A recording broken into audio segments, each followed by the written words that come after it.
love Rosh Hashanah because it's a season that I love, the beginning of fall. I absolutely hate summer.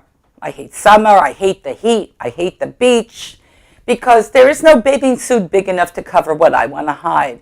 But during this fall season, I have clothes that covers all the negative places, and the vegetables and the fruit that come out during this season are just glorious. I actually picked all these vegetables by myself. Aren't they beautiful?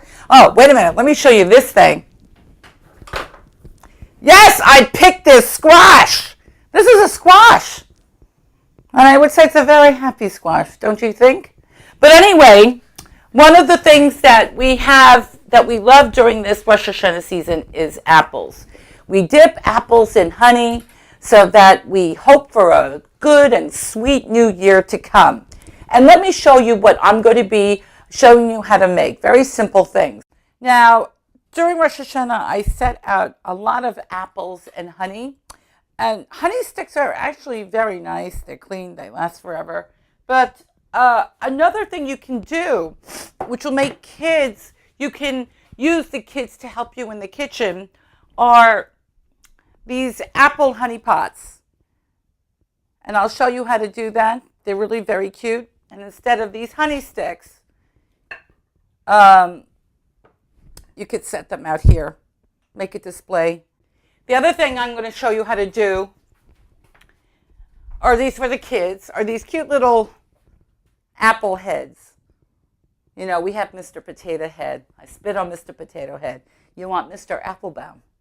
And I'll show you how to do that. And lastly, I'm going to show you how to make these Rice Krispie apple treats. I love Rice Krispies because I don't know how to bake. Look at these eyes. What do I know from baking? I understand rice. So I made all these apple treats. So the theme today will be apples. I'll show you how to do it. Okay, everybody. So I'm going to show you how to make the apple honey pot. Please avoid looking at the Band-Aids in my hands. I had acupuncture and I feel fabulous now, everybody. But you get a apple, pretty apple. Macintosh is the best because it's the softest apple to gut. Take a knife and you cut the top below you want to keep the apple, what do you call this thing, Ben? Stem. Because it's just pretty when you present. So I would say, here's where the indent is, so over here.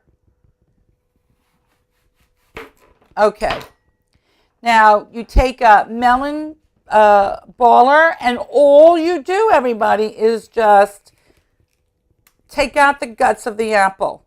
What I do is I slice a lemon. And the way you get the juices out, I'm sure everybody knows, is you kind of roll it a little bit. Some people nuke it to get the juices out. But I slice a lemon and I rub it over the lid so that it doesn't discolor, it doesn't turn brown, because it's just becomes so unsightly. Put a little bit in here so it doesn't get brown. And all you do is you fill it with honey and put it on the table. Slice your apples, and there you go. Ta-da! So everybody knows Mr. Potato Head. He's so iconic. When I was a child, I had Mr. Potato Head. I would use actually a real potato, and I would take the eyes and the nose and the mouth, the ear. See, they have all these pieces. I put it on that real potato and then abandon it for a week. And after that week, you would smell something that was so horrible. So I think that's why the Mr. Potato Head company uses a plastic head. Anyway, Mr. Potato Head and Mrs. Potato Head are both Jewish, because I know. I saw Toy Story 1, 2, and 3. And as iconic as Mr. Potato Head is, I'm trying to make Mr. Applebaum iconic for Rosh Hashanah. And this is a project that I do with all my kids because they love it. And it really is so easy. You can use anything. I used here raisins. I used circus peanuts. I used gum. Anything that a toothpick could go through and into the apple. So here you go. It's actually really super simple. I take a regular toothpick and I break it in half.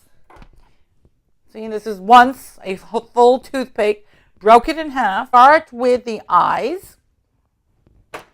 And all you do is stick, oops, broken.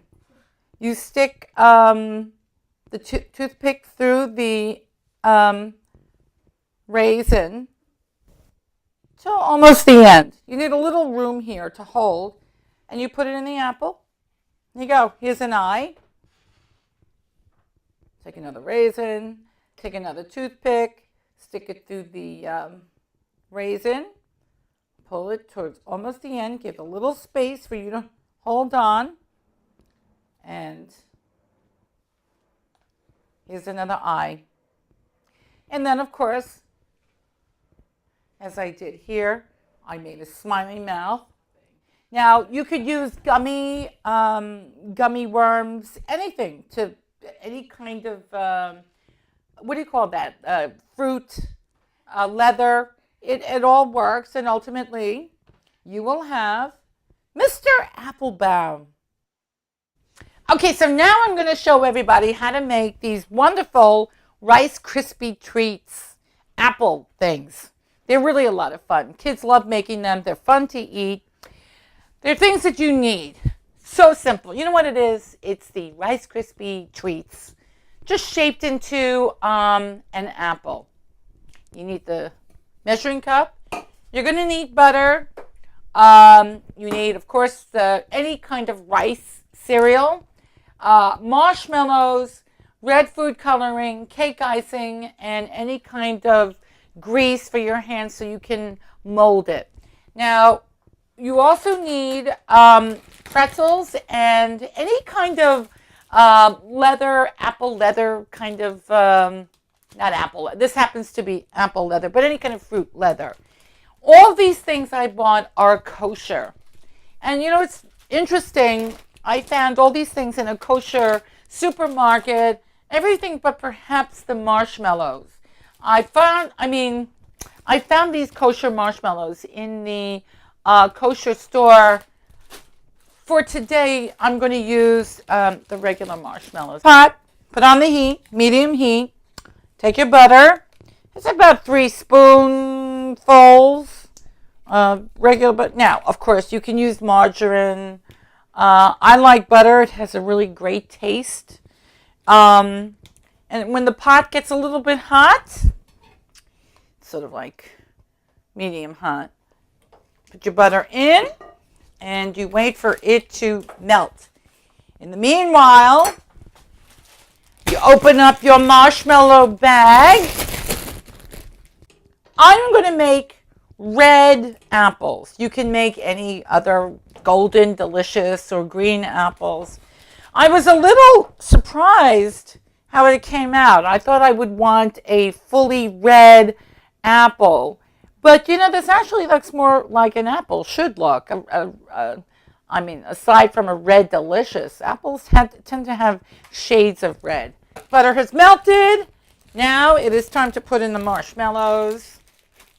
Now, at this point, I hate to make this recipe difficult, but you should really pay attention to the marshmallows at this point because they can burn really quickly. So as the marshmallows melt, watch over them. Keep stirring and make sure that they don't burn. And keep stirring, keep stirring.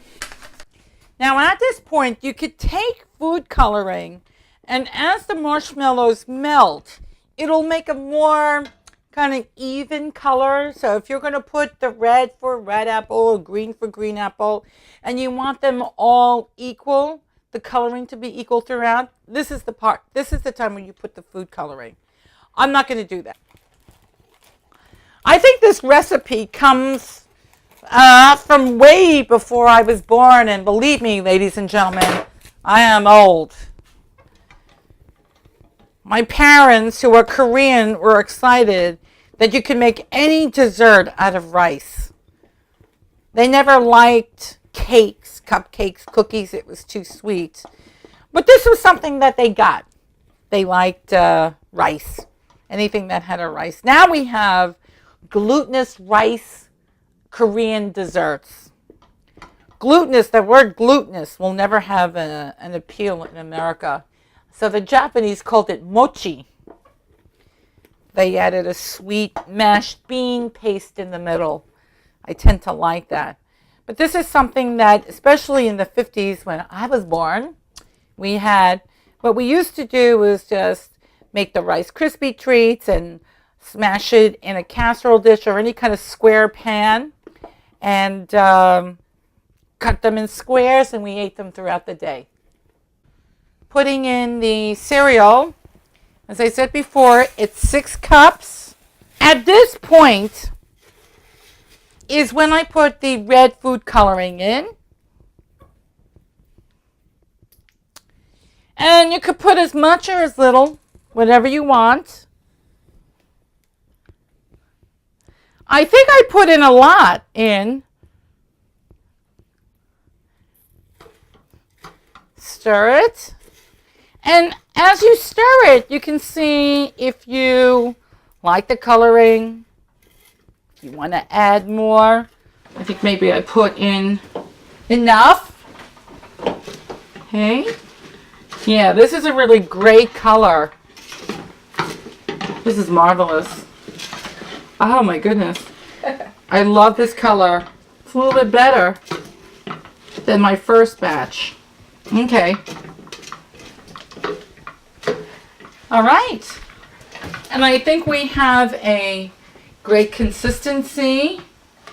And what I'm going to do now is cut off the heat and make it cool so I can work with it with my bare hands. Cereal. And you form them into balls. Is that round, apple-sized, not too tight because you want your kids to eat them. They can become pretty dense. Not too tight. And then what you do is you put them on a flat surface so that the bottom is a little bit flat. Okay? And then what you do is you stick your finger in here because you're going to have to put the stem and the leaf in. So that you put the icing in that hole that you made. Look at that, I'm shaking. Oh my God, I'm so nervous. And then you put the pretzel stick, I would say this side up because it looks more natural, I guess. Right there. And then you put the leaf right next to it because that's where leaves come. There you go. And none of these have to be perfect. Nature is perfect in its imperfections. I'll put a little bit more icing in there. Put the pretzel stick. I want to thank you all. Oh, look at this. How rude. I'm eating while I'm talking to you. Well, because this tastes good. This is it for this year's Rosh Hashana. The next time you see me, I'm going to do something wonderful for Yom Kippur. Right now, I wish you all Shana Tova. Enjoy this new year, and may it be a sweet year. But I'll see you next time when we cook the Soy of Cooking. I'm Esther Goodhart. Bye.